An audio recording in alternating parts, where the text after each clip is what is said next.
Title: My boss tried to fire me, but I outsmarted him. Intro. So, I found out my boss was trying to fire me, and instead of panicking, I turned the tables on him. Here's how it all went down. Story: I had been working at this company for 5 years. I was always on time, did my job well, and never had any complaints. But my boss? He was a nightmare.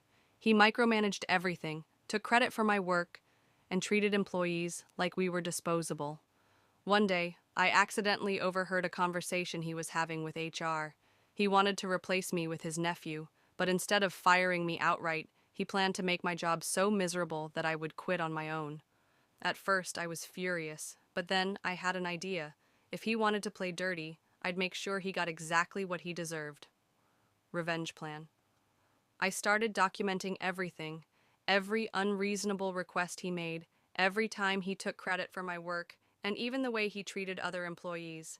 I saved emails, wrote down conversations, and made sure I had proof of everything. Then, when he finally called me into his office for a performance review, I was ready. He tried to tell me I wasn't meeting expectations, but before he could finish, I pulled out my folder and handed it straight to HR. The twist. Turns out, I wasn't the only one who had issues with him. Human Resources had already received multiple complaints. My report was just the final nail in the coffin. A week later, guess who got fired? Yep, my boss. And the best part? Instead of his nephew taking my job, I got promoted to his position. Outro.